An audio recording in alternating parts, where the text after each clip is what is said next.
How do you go about choosing which games to focus on?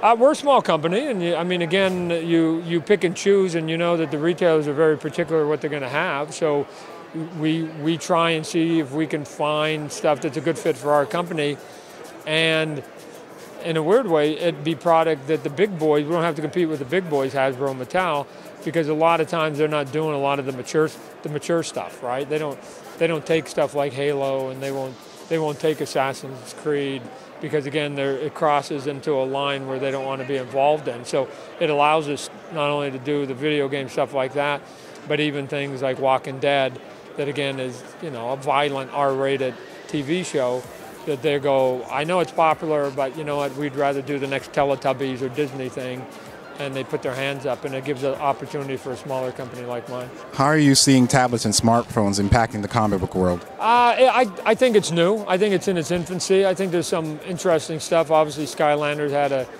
tremendous success with their little figures that go directly into the console. Some of them now, like you're saying, are starting to go onto the iPad or the tablets, and there's some interaction. There's some interesting stuff. I don't think it's crossed the threshold of every kid now goes, oh my gosh, I got to have that. But the moment that somebody gets one property and one toy that actually is that, you know, must-have toy, then you're going to see 80% of the people in this room are going to then go, oh my gosh, we all got to have a tablet toy, right, or whatever you want to call it, and they're going to go racing. So we're very, you know, our industry is no different than anybody else. Once you see success, then you actually replicate it about 100 times, and you drive it into the ground until somebody else comes up with another idea. So I think with the tablet toys, I think we're still probably 3 years away, 2-3 years away before we actually see the explosion of it. What are your thoughts on motion comics? I think the concept of motion comics is interesting. I think that the theory is way more practical than the execution. It's almost like making a little bit of a quasi-cinematic for an animation, and I've been involved in animation. It's very labor intensive. And so the question is, if you have to hire 10 people to produce these motion comics, you got to pay all of them. They don't work for free, and you got this overhead. Then does it mean then you're going to sell 10 times as many downloads because of it? And if the answer is no, then the model doesn't work. So I think it's interesting if you're Marvel or DC and you have 100 titles, maybe you might want to try, you know, an issue here, an issue there. But until somebody can figure out how to do it in a very efficient way and prove that people are willing to buy it at a higher rate, I think it's just going to limp along for a couple more years. What are your thoughts on what happened with 38 Studios and Kingdoms of Amalar? You know, as the art director on the MMO game and the video game, I mean, we worked on that thing for 5-6 years.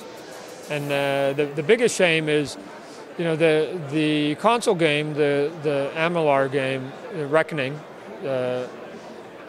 was good, and we raised the bar, I thought, of role-playing games.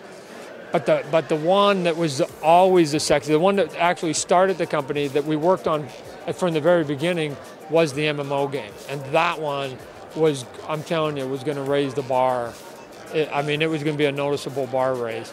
And right now it's just sitting in mothballs, and it's to use a sports vernacular, it got 90 yards down the field and it's 10 yards from the goal line. And I'm hoping somebody will wake up and grab all the assets, finish it the next 10 yards and get it out to the marketplace, because it's awesome. What opportunities do you see moving forward with that rich world you guys were building? Video games aren't, it's a tough industry. And the reason I say that is, unlike movies and TV shows where there's a lot, there aren't a lot of AAA brands in video games. And then even if there are, you can't necessarily make video games out of them, right? I mean, I think it'd be very tough to make toys out of those video games. Like for Grand Theft Auto, I don't know. You know, again, it's a big property. What do you make out of it, right? There's a lot of big racing properties. What do you make out of it?